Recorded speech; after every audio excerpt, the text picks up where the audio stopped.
All right.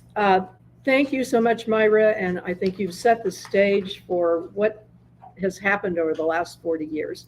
Um, my part of this panel, our first panel, is to talk about the pedagogical changes over the last 40 years.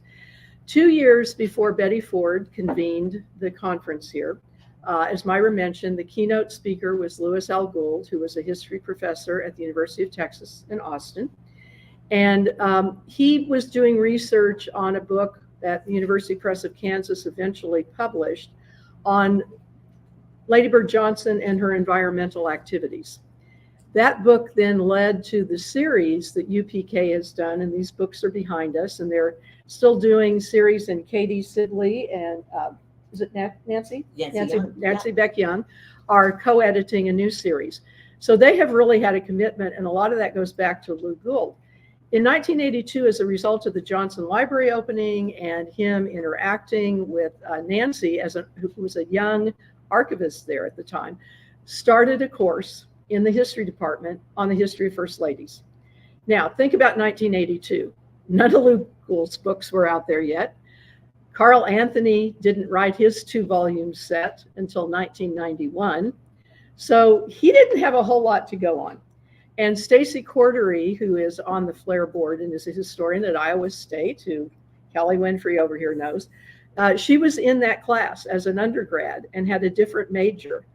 And that class literally changed the entire trajectory of her career, where she then became a historian and is a very distinguished First Lady scholar. So that class started in 82. Betty Ford holds a conference. Lou Gould speaks at the conference with the keynote. And for your information, on August, I'm thinking of when they came into office, on April 26th at the Ford across the river, Brooke will be hosting a conference in tribute to Betty Ford and the 50th anniversary of her becoming First Lady and the president becoming president. There will be another conference that will be a tribute to Betty Ford, and several of the individuals in this room will be on that conference also. And so we're really celebrating her and what she did. So after 1984, it probably took a few years. There were some theses and dissertations done. This is an interdisciplinary field. Members of Flair, for example, are communication scholars. Molly Wertheimer really kicked off a lot of what's gone on in communication with her book, Inventing a Voice. And that really began to, that was done in the early 2000s. And I wrote the chapter on Lady Bird Johnson. Myra, I know you have a chapter in there. But that really began to coalesce a group of communication First Lady scholars. And as a result of that book coming out, we then had Carl Anthony's. Several of us started offering, actually in the early 1990s, I started teaching a course on women as political communicators. And that was when I realized First Ladies were among our earliest political communicators. And I began adding a unit to my class. So as I have researched what is going on from a pedagogical perspective, what I have discovered is that there are many courses out there. They're being taught at community colleges, at research universities, at small colleges, and they're in 3 categories. The first is an entire course on First Ladies, a whole semester. And depending on whether it's in a history department, it tends to be more historical, biographical. In the communication department, I called mine the rhetoric of First Ladies. And so a lot of what we did had a real rhetorical implication. Others who teach it, if they're in American Studies, Katie does hers from that perspective. Some are in women's studies. I know Nikki Gutgold at Penn State Lehigh Valley does it in a much more interdisciplinary way, not just the rhetoric piece, but these are entire semester courses. And until August of 2023, there was no textbook for teaching one of these courses. And the book behind me, U.S. First Ladies, Making History and Leaving Legacies, was a project that Nancy and Anita and I took on 3 years ago. It was 3 years ago in December that we started communicating with Angela Schultz and Cognella, where they had invited me to submit an idea for a textbook. And I said, well, here's one I would have loved to have had.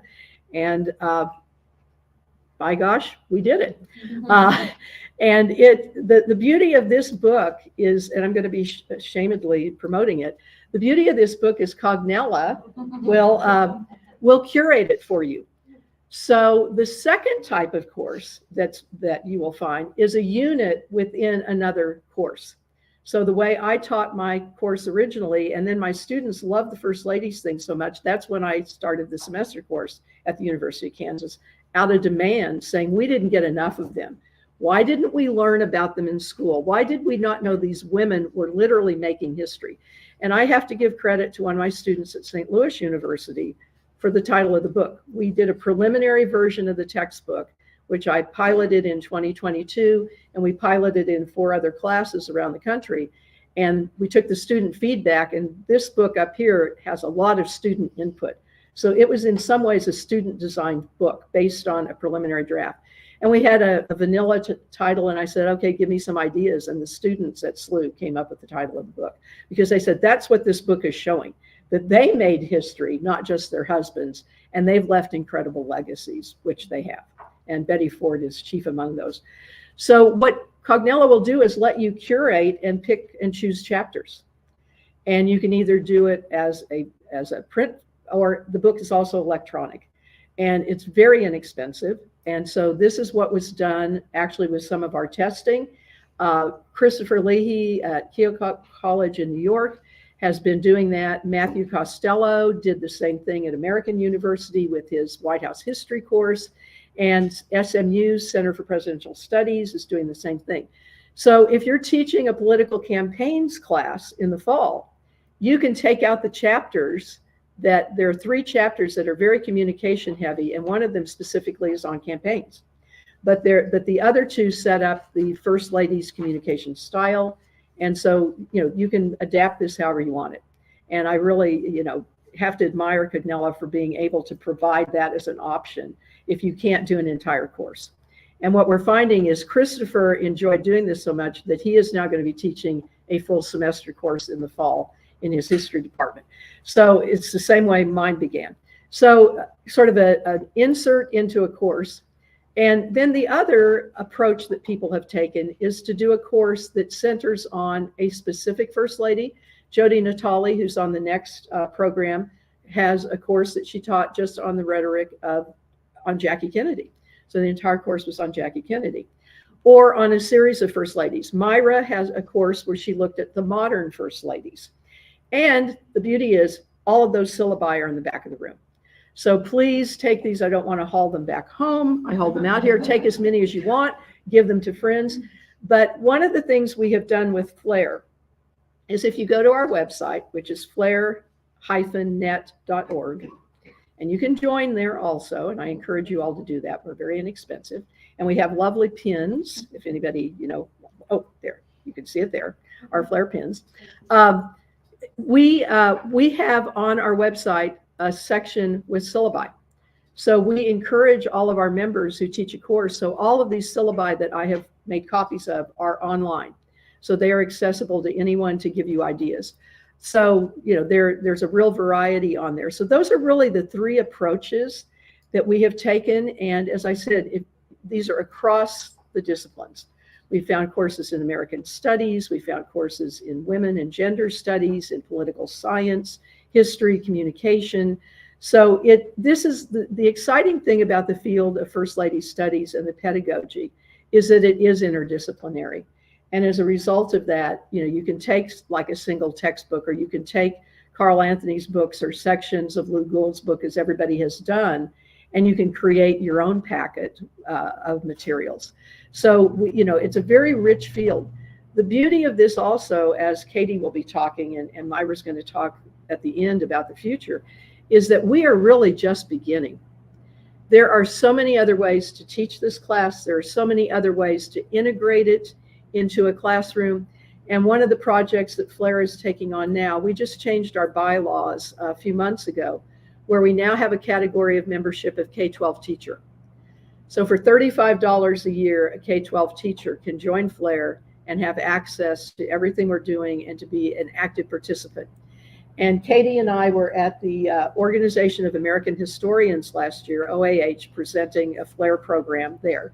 But this is the first actual workshop we've done of this nature. It was just one brief program. And we met some high school teachers who were there. And they said, we want to join, but, $100 for a high school teacher is a little bit. So we went to a K-12. We are working on this woman who was there who has just received a national award as a social studies teacher. And we are going to be developing a way to help K-12 teachers integrate this into AP classes using all the national standards and their state standards. So we're going to be putting a working group together, and we're going to be doing some work with K-12 teachers. And we're hopefully looking at a grant project for this too. So the pedagogy we're hoping is going to filter down into K-12 so that by the time the students reach our class, they're not going to say, why did we never learn this? They're going to have at least learned some of the basics, and then they can go beyond that. So, what we're all hoping is that all of you will find a way to incorporate this, but it's an area of study the students absolutely love. Nancy and Anita and I spoke to Katie's class, and those students had such insightful questions. We came on Zoom with them. A couple of weeks ago, Nancy and I spoke to Nikki Gutgold's class, and once again, we were just so impressed with the questions the students asked us. And 6 months ago, they wouldn't have even begun to know where to ask a question. So really encourage you from a pedagogical perspective. So I'm going to slip over now and turn it to Katie Sibley, who is chair of the American Studies Department at St. Joseph's in Actually, I'm no longer in that position. Oh, okay. But that's good because I did it for a long time. Okay. But I love American Studies, but I'm just a history professor. But what I'm going to put your name up here. Oh, okay. And is there a way to also make the screen bigger so that the people in our room can see a bigger picture? I don't know about that, Katie, but we'll figure that out. Okay. Icons, maybe one of those. Hold on. I'm going to first of all get your slides up. Thank you. That's the most important. I'll get my water. Would you like Okay. water? All right. There we go. Okay. Perfect. Thank you so All right. much. I'm going to change chairs. I promise not to fiddle for too long, but if I can make it bigger, I will. Yeah, Wouldn't you Yeah, think that might do it? I don't know. Can you all see this okay, though? Oh. Yeah, let's just leave it like it is. Because we can see you in person. Yeah, they Oh, yeah. that's yeah. bigger We're though. online, not Yeah. for us. You're I would say okay. not even worry about Oh, it. but I want you to see my Oh, pictures. yes. I want you to see my pictures. see them. All right. Yeah, it's actually, it's not so bad. Okay, okay, there we go. That's, Katie, that's fine. Fine. All That right. works. Okay. Can you, all right, now, I do not want to block, because you don't need to see me.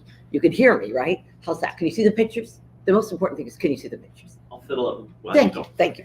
First Lady Scholarship. I'm not used to, I guess I better sit, right? Because otherwise you'll Yeah. just see my lower half. That's probably not very interesting. Okay, First Lady Scholarship, right? Here we are at a pivotal moment, the first FLAIR conference. Oh, you can't hear me? Oh, louder? Okay. The first FLAIR, you could come closer, the first, the first FLAIR conference in person. This is so exciting. And I'm so happy you're here. Thank you so much for coming, and thank you to our group at home and wherever they are. As you may know, as you've just heard, there are more books appearing every year, every month. It's really, really exciting. There's more highlights, as you'll see, in all kinds of conferences. We were at the OAH, we'll be at other conferences. Now, it was not always this way. While people have explored, actually, this is, I think, technically, I wonder if my next, can I see my next slide? Anyway, I'm gonna, oh yes, I can. Let's make sure I'm on the right sync here, because the first one sometimes gets a little mixed up. Yep, it's all good. No, I want to go to the next one. So the next one, I hit that, right? I think so. Yeah. Perfect. Okay. So as you can see, First Lady Scholarship was not always this way. It was rather gossipy, limited to really the talk of the husbands, right? You can see some of these old titles here. The titles were longer than the books themselves, it seemed like. Court Circles of the Republic, or the Beauties and Celebrities of the Nation, illustrating life and society under 18 presidents. So, First Lady's not really featured. That was Elizabeth Elliot's book, published in 1869. There was a later book published in 1910 by a former Civil War character, very nice. But we had perhaps The first, or one of the first books that focused on a first lady, with Mary Ann Means, who I understand was at the 1984 conference. How exciting. Now, so Mary Ann was the first full-time journalist to serve in the White House, 1961 to 65. At that time, she worked for the Hearst Empire and King Features Syndicate. Later, she would work for the New York Times. So she wrote in her introduction, and here's a few pictures of the conference, she wrote in her introduction to the book, inspired by Mrs. Kennedy, I have selected 11 first ladies who played vital roles in shaping their husbands' lives and tangentially their nation's destiny. A few were responsible for prodding their reluctant husbands toward the White House. Nellie Taft, right? Our wartime first ladies gave their husbands a kind of wifely support, which made it possible for them to carry out their awesome responsibilities. One became acting president during her husband's serious illness. Hello, Edith. And another became her crippled husband's eyes and ears during the White House. You know, that's Eleanor. The 12 included in this book are women with strong will and nimble wit, and they made their presence felt. Now, we may take exception to the tone used by Means, wifely, and the emphasis on their auxiliary nature, but there's not a lot to disagree with in her analysis just there in that introduction 60 years later. First ladies were no doubt important in getting their husbands into the White House, acting for them, undertaking missions for them, advising them. None of this would stand out today, but the difference is, remember, 63 to now, that's 60 years. Means could not rely on the kind of scholarly sources we have now. Julia Grant's memoirs, for instance, which I know Diane is familiar with, weren't available until 1975. Even the papers of Florence Harding and more recent First Lady, who unfortunately her book has been overlooked back there, but don't worry about that, I can get it for you, were pretty much locked up by the Harding Memorial Association until the mid-60s. So Mary Ann couldn't have used them. Now, so much more is available. The changes that have happened, just make sure I'm right on the slides here. The changes that have happened, and when, you might ask, when did the big shifts occur? Well, of course, this conference was key, as we have already heard, right? As was the Siena College poll, which has been a little quiet lately.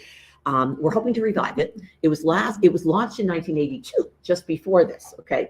Also, I want to credit Rosalind Carter, who published her autobiography, the same year as the conference, 1984, and it outsold her husband's, as you may know. So she certainly saw a newly enhanced role for the First Lady. I will read what she says because it's too small for you to see. I think the role of the First Lady has changed, even as the role of women has changed, and it will probably never be the same again. So what I want to suggest for you is that there's a context, right? And I'm sure you got that from Myra as well, that the 1980s were a really important time of change for women, building on the 70s, when, of course, there have been so many changes in law for women, so many expansions in their access, and Ruth Bader Ginsburg, but also, you know, we can credit the Nixon, Ford administrations for their efforts as well. So what we see then is, first certainly with Rosalind, she saw a newly enhanced role for First Ladies in her own work. She became her husband's advocate. She went and spoke abroad on his behalf in Latin America, as you may know, on diplomatic goals. She didn't just go to, like, you know, open a home for poor, unfortunate sick people or something like that. She went to have diplomatic discussions, right? So she was his envoy in Latin America. She went to Thailand, etc. Now, by the 1990s, you also see, as you can see in the second picture here, then First Lady Hillary Rodham Clinton speaking up officially at the opening of the First Ladies Library in Ohio, and not far from here. And this was the first time, I think, when you have a First Lady wedding herself to archives. Like, this was really a role. Now, of course, we have First Ladies who cared about history. Jacqueline Kennedy, of course, made the White House into a museum. The White House Historical Association, founded by her. But really, I think also this idea of an archive that a First Lady is embracing here. Now, one prominent historian, as you've already heard of, at the 1984 conference was, of course, the pioneer in our profession, Louis L. Gould, who is still with us, I'm so happy to say. He was a professor for many years at UT Austin, and he taught one of the first courses on First Ladies in the nation. We were talking about that last night. What was his syllabus like, you know? Because again, there wasn't a lot out yet. He also wrote some of the earliest books, some of which are behind me, and mentored many of us, including myself, as either as students or as authors in his series, which was really one of the finest examples of First Lady scholarship on individual for modern First Ladies. It really starts the 20th century and beyond is where its focus is. And there'll soon be books on Laura Bush and hopefully Michelle Obama, if I finish it soon. So some of the other early books which followed in that formative decade after the conference included these, including some by people in this room or people you have heard already mentioned in this room. That scholarship, this new set of big, wide-ranging books, sought to contextualize First Ladies, take them off their pedestal, place them in their times. Most fitting, because as Gould pointed out at the 1984 conference, as in the most profound sense, the study of First Ladies holds up a mirror to ourselves.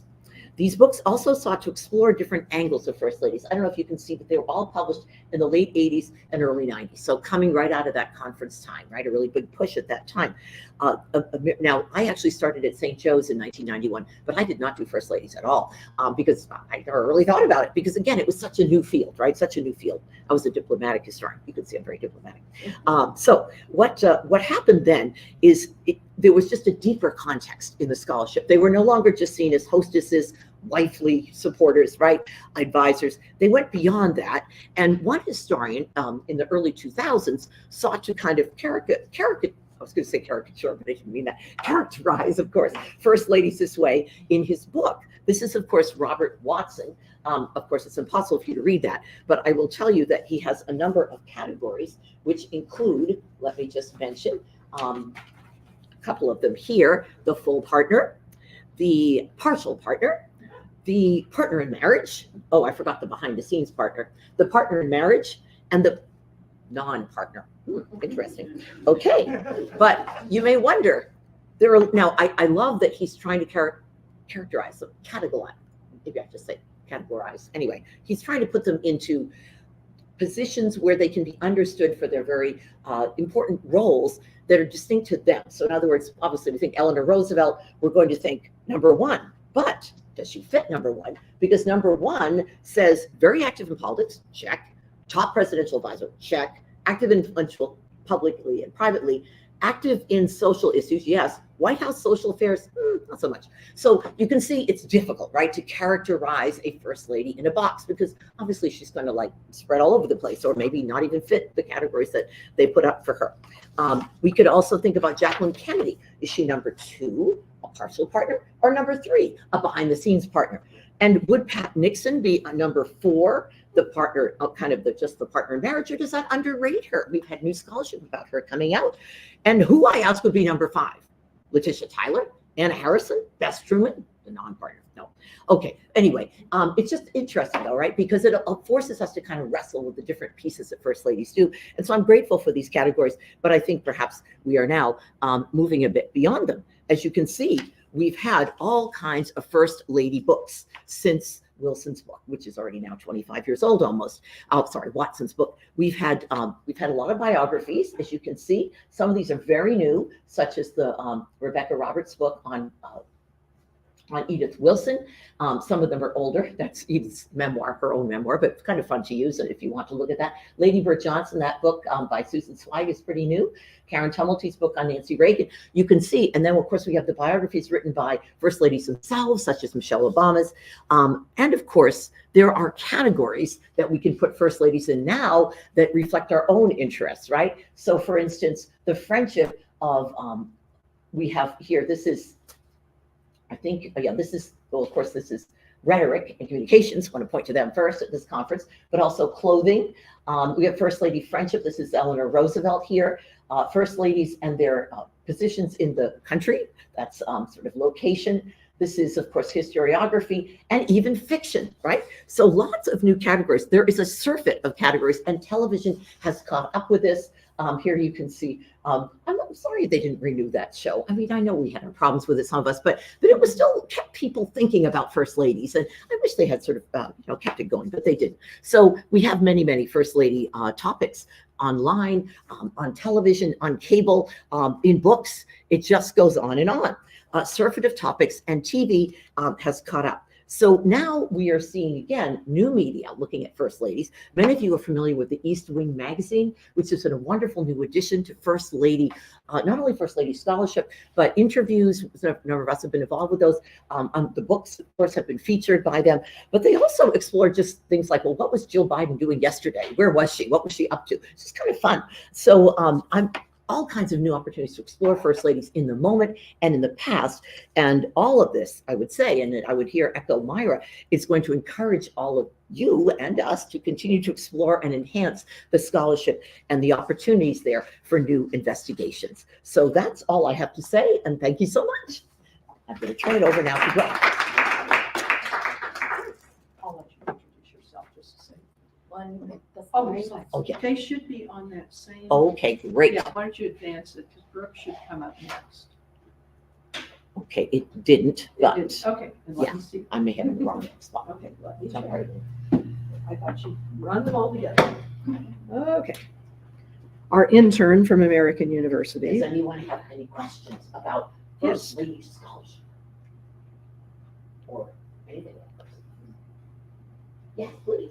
How is it changing with people like Michelle Obama writing her full history and more than one book on her thoughts? Yes. Does that change the scholarship of the I would say yes, because I'm writing a book about her now, and it's a lot of people say, well, she just came out with a book and she's got another book, and it's like, well, yeah, she wrote those. I would like to say, more about how other people What does see yours her time in the say? White House, right? So, but it does create a rich source. Which- this one? Absolutely. So it's a benefit, I think, to scholars. But on the other hand, yes, there is this sort of sense of, okay, how much more can be said? But I think definitely more. And we actually have the first book coming out in our series, which is going to call our series called First Ladies and First Partners, the one I'm doing with Nancy Young. That book, the very first book by actually Molly Wertheimer, is going to be on First Lady autobiography. So we'll hear more about that. Thank you so much. Thank you. Brooke, I'll just let you introduce yourself. Okay. Well, good morning. I am Brooke Clement. I'm the director at the Gerald R. Ford Presidential Library and Museum and the acting director at the Barack Obama Presidential Library. So I'm very honored to be here. I've worked with the National Archives now for a little over 20 years. I started at the Gerald R. Ford Presidential Library in Ann Arbor, and then I spent 10 years in Texas at both Bush libraries. I spent 5 years in Chicago with the Obama Library, and I've come full circle. And now I'm at the Gerald R. Ford Museum, but overseeing both of those sites. These experiences have provided me with opportunities to see just how varied the First Ladies are represented within the National Archives, which we affectionately call NARA. So I'm going to start off with my love for Betty Ford. I love her. Hers is a story of inspiration, candor, and transparency. Upon becoming First Lady, Mrs. Ford is quoted as saying, "I figured, okay, I'll move to the White House, do the best I can, and if they don't like it, they can kick me out. But they can't make me somebody I'm not." And for the 2.5 years she served as First Lady, and then the 34 years beyond that, Mrs. Ford was unabashedly herself, and she inspired others to be the same. Her ability to be vulnerable with health issues, including addiction, had an enormous impact on this country's public health. Her openness about her breast cancer diagnosis motivated thousands to get checkups, which was then called the Betty Ford blip. And her candidness about her own struggles with substance abuse and alcoholism changed the trajectory of how people look at those issues. She made them less of a stigma and more of a general health issue. It's first stories like hers that need to be amplified. Yes, the presidents and their stories, their accomplishments and legacies are important, but they're already well acknowledged. And let's be honest, it can be very well assumed that without their wives' support, these men's administrations would not have been as successful. These women have played large roles in shaping our country's history too, and they deserve to be honored. So there seems to be a general observation that First Ladies tend to be minimized at presidential sites. In terms of exhibits, there is a tendency to focus on the pretty things like dresses and dishes rather than those things of substance and legacy. As you can see from these two photographs, which were taken of the Gerald R. Ford Presidential Museum and the Eisenhower Presidential Museum, early iterations of the exhibits on the First Ladies were given a very small footprint of the overall exhibit. How can we and how are we doing better to then bring these women's stories to light? To course correct, presidential libraries are improving as they do redesigns of their permanent exhibits. For example, the Bush 41 Library made a very direct decision to include Mrs. Bush with her childhood, her family, and her work on things such as literacy. There was a definite desire not only to include Mrs. Bush, but to include her voice and her story in the redesign. Can I play audio off of this? Nope. Darn. I have audio. I will share it with the group if they want to, but essentially it's Mrs. Bush and her voice explaining how much she enjoyed being First Lady, and these are things that are part of the audio tour at the new exhibit. And I say new, it's from 2007, but newer exhibit. And so it's how she wanted to help every day, why she became involved in things such as literacy. And these are things that are available to visitors as they are walking through the exhibit. So when touring the exhibits before the public unveiling, Mrs. Bush, these new exhibits, Mrs. Bush remarked, "Oh, I do exist." So it's very, it was very touching. I was part of that redesign process, and to have her know that we were acknowledging her was very rewarding. Other presidential libraries are also acknowledging the women behind the men. Lou Henry Hoover, Mamie Eisenhower, Eleanor Roosevelt, and Lady Bird Johnson all have larger gallery spaces dedicated to their advocacy work and their roles as First Ladies. Moreover, the libraries are making concerted efforts to incorporate these women into educational resources for teachers, students, and researchers. Educational resources at the Hoover, the Truman, the George W. Bush, and the Kennedy libraries include specific modules on their respective First Ladies, but they also have broader studies of all the First Ladies. And having digitized resources such as Lady Bird's audio diary available, or Hillary Clinton's schedules, that's just invaluable in learning more about these women and just how much they did in their roles. A quick note on Hillary's schedules: you typically hear about the president's daily diary or his schedule, but you rarely hear about the First Ladies. So this is remarkable, and it's highly important in the study of First Ladies. And I have an audio clip of Lady Bird talking about her work on beautification. And again, if you'd like that, I will share it later. So making these records widely available helps complete the story of the administration. I think without them, it's an incomplete history. And I will just point out too, this is on this slide, these two photos here. The Gerald R. Ford Presidential Museum went through a redesign in the last 10 years. And unfortunately, as you can see, we still have Betty in a corner, and we aren't utilizing the space that we have very well. We could have done better, and I hope in our next redesign, we reassess that space and give her the display she truly deserves. As we move forward, when given opportunities to improve the way we are telling the First Lady's stories, we shouldn't let them slip by. And that may mean thinking beyond the physical visitor experience. Last month, NARA did a #MoreThanFirstLadies campaign to amplify their impact. Other libraries have done local social media campaigns to promote their First Ladies, including the Obama Library with #MichelleMondays. Libraries are also blogging with posts dedicated to the First Ladies and other influential women in the presidential administration. As more and more records are processed, each presidential library is also digitizing that content and making more and more available on their websites. The Clinton Library has utilized those digitized materials in topic guides and digital library exhibits that focus on Mrs. Clinton's work on healthcare and women's rights. Each library is also working on digitizing their artifact collections. Viewers can now access the FDR, JFK, and LBJ artifact collections on each of those libraries' websites. And I'll just put a plug in, Ford's and Obama's should be released later on this year.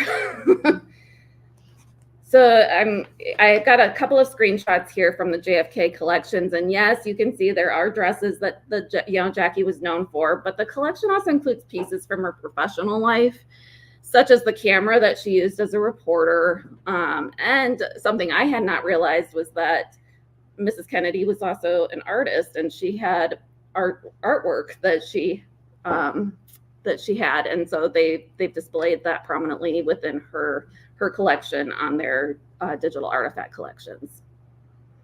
At the Ford, we are in the process of redesigning our entire website, which will launch later this year. Given this opportunity, instead of just doing a traditional presidential timeline, we are creating a timeline for Betty on her own and in conjunction with the president. I know it's really hard to see, but Betty is going to have her own. The presidents will be up here. The center will be them both together, and you can then toggle on and off.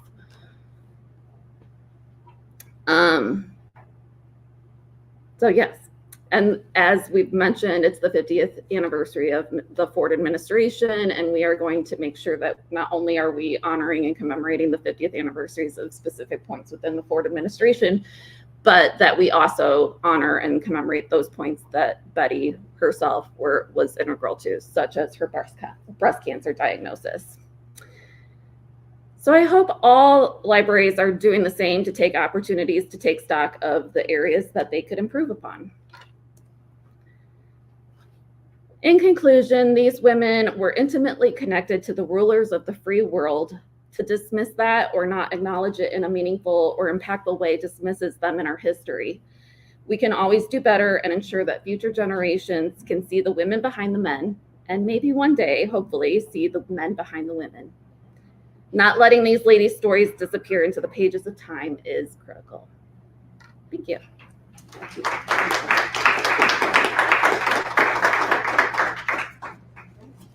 We need to add Kate to our feed. Our next speaker is coming to us virtually. So let me get her onto the set. Thank you, Brooke and Katie. And our next speaker is going to be coming into, it's going to be joining us virtually. So I need to remove these from the screen. All right. Let me now bring, here we go. I want to now welcome Kay Sebring-Roberts Kuhlmann, who is also one of our inaugural Claire members. Kay and I have known one another for many, many years. She is an actor who has brought First Ladies to life. She has done multiple one-woman shows on First Ladies, and that's been another really interesting area of scholarship. Kay researches at the presidential libraries for her script material, and there are other actors who are doing the same thing. So Kay is going to join us now, and I'm going to cause me to disappear, and she's going to talk about how the arts have incorporated First Ladies. And one of the programs that we have on the Flair website, if you go to the Flair website, there are icons down at the bottom, and there is a YouTube icon. And on our YouTube channel, thanks to the Ford Library, there was another actor, playwright, who wrote a play called She Did All That. And it's about everything Betty Ford did. And it was 2 years ago that they actually presented it here in Grand Rapids. And we had the playwright do a program. Flair does monthly programs, and they're all online. So those are incredible teaching resources for everyone to use. Clips of those all the time, and they're all accessible. And she talked about the process in which she developed the play on Betty Ford. So I'm going to turn this over to Kay now. I'm going to disappear for a little bit. Just a second. I've been trying to chat with someone. I have a very low signal problem, and my reception of you guys was kind of broken up. Are you hearing me clearly right now? You're fine. You're okay. Fine. So yeah. what I would suggest is tell me if it starts breaking up, and okay. If you then wanted me to be added to the later session on a phone connection. But my provider says that it's storm related, and I'm getting a very low signal. Okay, they said they're having a little trouble hearing here in the room, I can see if I can turn the volume up on the computer. I can probably do that. Okay, Kay, say something now. So if I do start breaking up and Okay. it's not Okay. really worthy of listening to, just let me know. Okay, And right now, yeah. Later. Right Okay. You're fine. Okay, I'm going to remove me and we're going to turn it over to you. Okay, thank you. Good morning, everyone. I'm a creature of the stage, which does not mean I'm comfortable in front of a camera. I'm really not. I'm more of a big actor, but I consider myself more of a playwright even than an actor. And my acting really is more related to my desire to produce my work. I did get started with First Ladies in 1989, so that would be just 5 years after Betty Ford convened the group. And I think I'm one of the few people that I know of doing live theater performances who's been doing it continuously that long, who does First Ladies. I could be wrong about that. I don't do only First Ladies. In fact, I have written 55 plays that have been produced in multiple productions. And of those, 15 are solo shows for a single character. And of those 15, 5 are First Ladies. The First Ladies I have done are Mamie Eisenhower, Bess Truman, Jackie Kennedy, Edith Roosevelt. Whenever I say Edith Roosevelt, I have to clarify Roosevelt. When people hear First Lady and Edith, they always think of Edith Wilson. So this is Teddy Roosevelt's wife. And Hillary Clinton, which was a kind of different experience since she's still living. What I'd like to share with you today are,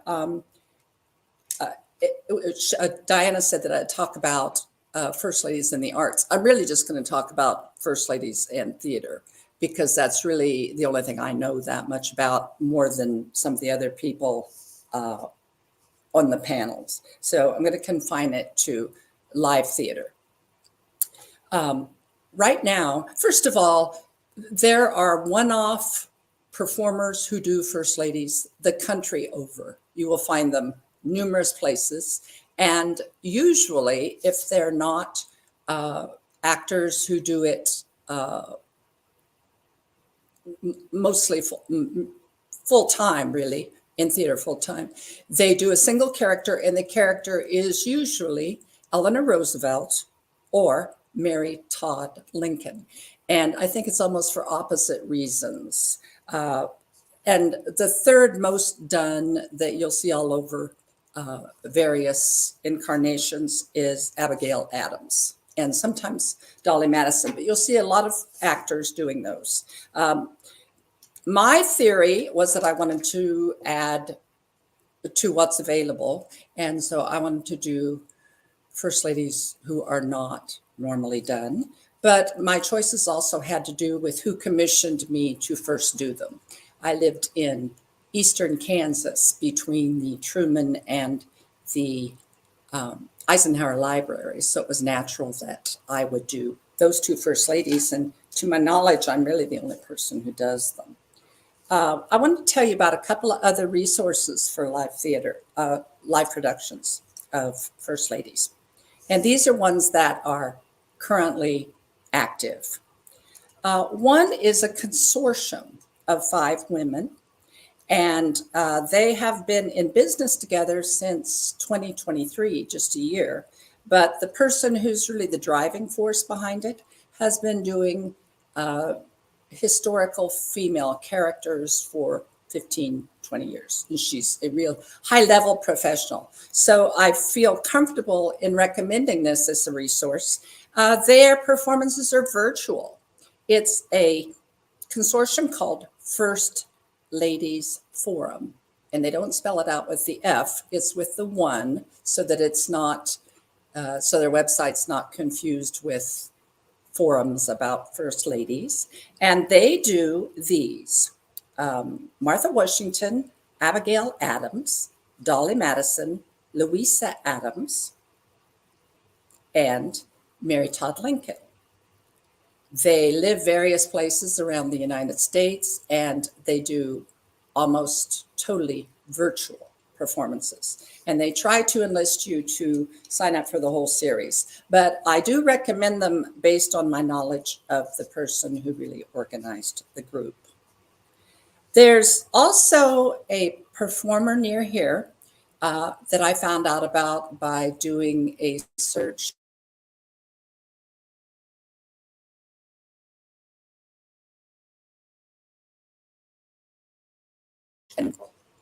Historical first impressions. She does about 16 one-woman shows, and about a little less than half of them are first ladies. She does Abigail Adams, Dolly Madison, Edith Galt Wilson, Frances Cleveland, Eleanor Roosevelt, and Mary Todd Lincoln. And she does these more Chautauqua style, where she do them anywhere where there's a chair to sit down and maybe a podium to speak from. And she specializes in costumes that she herself makes that are historically accurate. I did something interesting just recently. In the last 2 weeks, I decided that I wanted to try something different with First Ladies. And I found an art center a block and a half from where I live. I have lived here in Southeast Minnesota for 2 years, and they knew nothing of my work. And I decided to try something different, since I would be trying to, instead of waiting for somebody to hire me, I decided to go to an art center and ask for use of their space. And for 30% of the gate, they offered their stage, their small stage, and their 35 to 40 seat little theater space. And I did best myself. Here is our promotional poster. These are us in the photos. I did Mamie myself, and I hired somebody to do Jackie Kennedy. I decided Jackie Kennedy lived to be 64 years old, and I'm a decade older. And I had decided that what I would really like to do is to interest a young actor in that role, and that I would also like to start training someone to start, maybe sometime in the not too distant future, start running the First Lady into my business for me, or even other historical characters. And she's 31 years old. So I'm going to tell you a little bit about the trilogy that we did. And I did a little bit of a data gathering a week after from some of the audience members to get some of their reactions. I chose these three as a trilogy because they succeeded each other. So Bess became First Lady in 1945. Jackie left First Ladyship in 1963. So over a period of 18 years, these three women who are so unlike each other were front and center. And I thought it would be really interesting. And we sold a trilogy pass where you could go both nights. I chose Bess Truman as the first night because that play is 90 minutes long, and it is 2 acts. I play her in her 30s in 1917, when she has not yet married Harry Truman. And then in the second act, I play her in 1960, when she is out of the White House and they have just opened the Truman Library, and she is 75 years old. And so that one lasts an hour and a half. So for the second night, we did a double bill. And I did Mamie, which is a 1 hour, 1 act.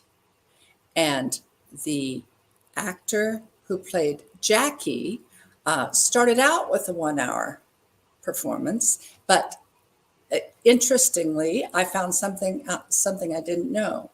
The reason so many people who perform as First Ladies are older actors is because it takes a lot of stage experience to be able to sustain a 1 hour play, or even to be able to memorize all the lines and keep up the stage energy. So during the rehearsal process, we found that we needed to cut hers back to just under 30 minutes, but she did a good job, and she was a lot more comfortable once I cut it back. She just didn't have the stage experience. She's been acting for 10 years, but it's just kind of a different animal altogether from other acting where you are interacting with other people. I'll tell you the reason that I wanted to do for this series here, to introduce to this market. My reason for Bess Truman is that she's notable for actually being part of a team of what I consider architects and guardians of public institutions and policies that right now we are realizing the value of. And they sustain our democracy. And examples of that are NATO, United Nations, the actual physical rebuilding of the White House that was falling down, that took 3.5 years, that occurred during the Truman administration, the integration of the armed forces, which in turn led to a lot of other integration, the Marshall Plan for helping Europe rebuild after World War II, and then, of course, both the European and the Korean War outcomes. All of those things happened during the Truman administration. And what most people do not know is that Bess was an insider to all of this. She not only was Harry Truman's sounding board, but she also was a paid staffer in his Senate office at one point, answered his correspondence, and really was in on every decision he made. And so also by showing her at 2 ages, you see this amazing span of history that the Trumans were part of, and the stability of their marriage, which did not happen until they were in their mid-30s, but also the stability of their lives. Bess Truman, who lived to be 97, our longest living First Lady, was born and died in the very same room, and that is in her grandparents' house that eventually became hers and Harry's.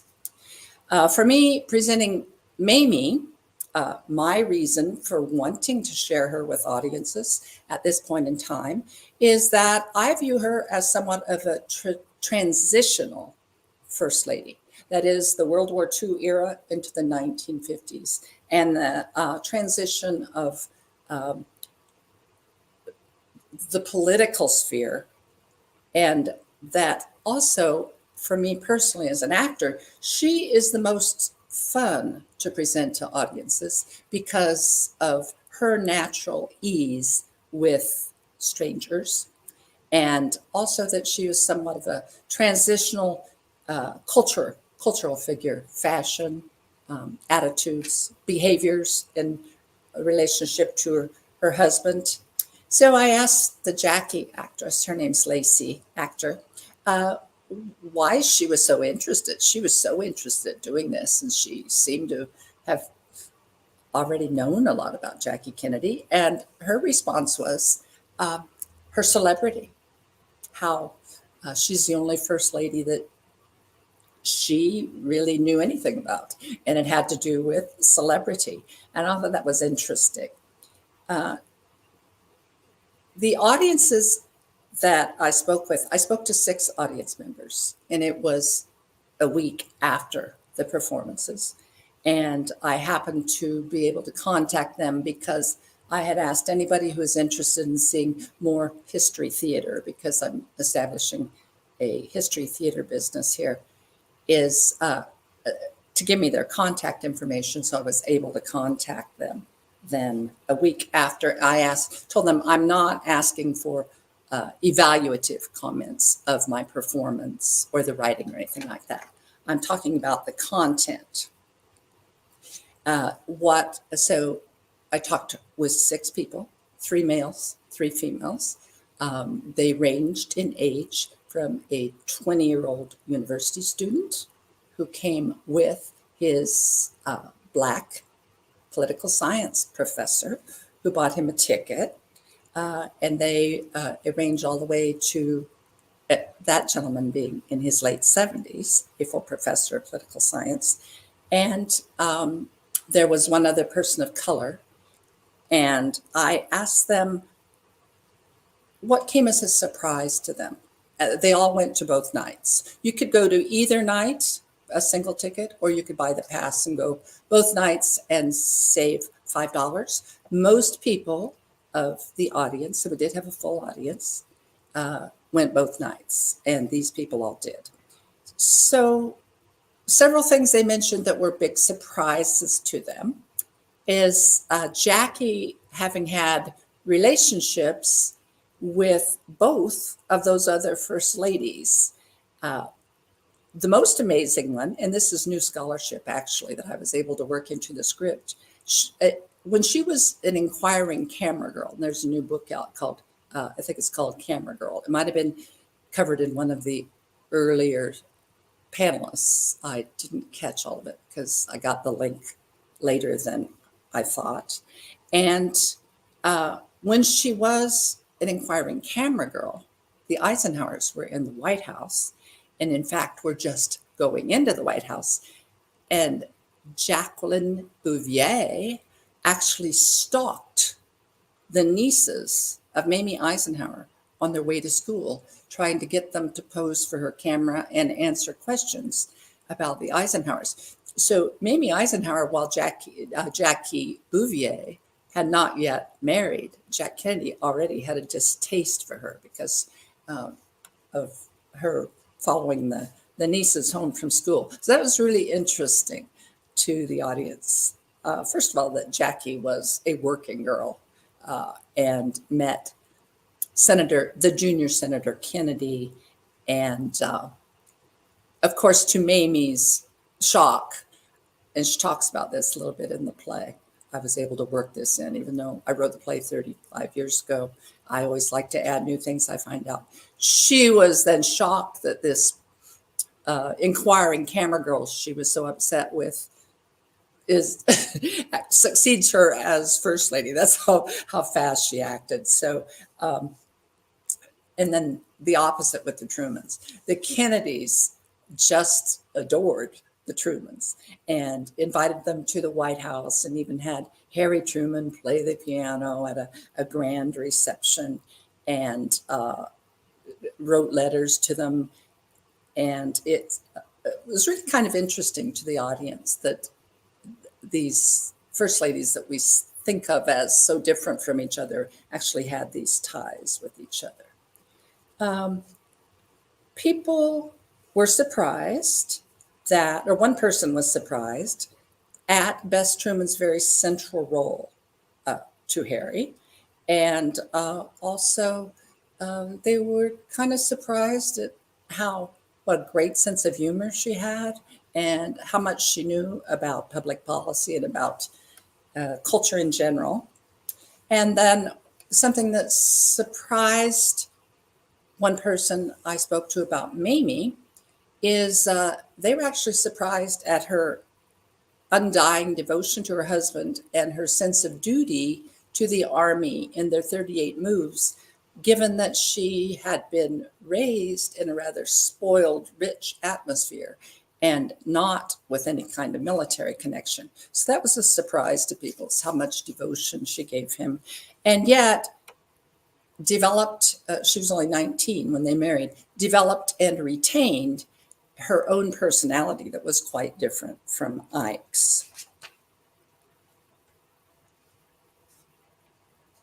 Let's see, what else I found out? One of the things that I thought might be of interest to people listening to this panel is that in my own case, where I've been doing this for 35 years, I think that my levels of interest in first ladies might echo the public. I seem to have kind of a feel for what the public is interested in. And when I first got interested in 1989 in doing Mamie Eisenhower, and shortly thereafter Bess Truman, it was really kind of my shock that we didn't really know anything about them other than magazine pictures and photos of them, and that we didn't know anything about them substantively. So I became very interested for that reason. Then around about 2000 for me, 2005, something like that, as a lot of women, I started thinking of first ladies as being sort of anti-feminist, just the whole topic as being somewhat anti-feminist. Like, what are their accomplishments? Why would I not be instead doing performances of women who are elected in their own right, for instance? And then starting in the 2020s, for me, and I think society in general, we begin to see that in some ways, the spouse of a president, a first lady, actually may be more connected to the administration's outcomes than is, for example, their vice president. And then it's all integral. Also, that how they tie our ability to even interact with each other. If we have opposing political views, that we can sometimes instead interact on the basis of the first lady. Sometimes people will like a first lady when they don't like the president. So those are kind of my phases of, given that the subject of this panel is what's happened with first ladies in the last 40 years since Betty Ford convened this group. That for me personally, that's what happened. And that I think it's rather echoed in what kind of reception, what kind of interest I find. I'm finding an upswing all of a sudden in people wanting to book First Lady plays that was absent for a number of years. So I think my time's about up, and I'll be interested and happy to answer any questions you might have in the Q&A. Thank you.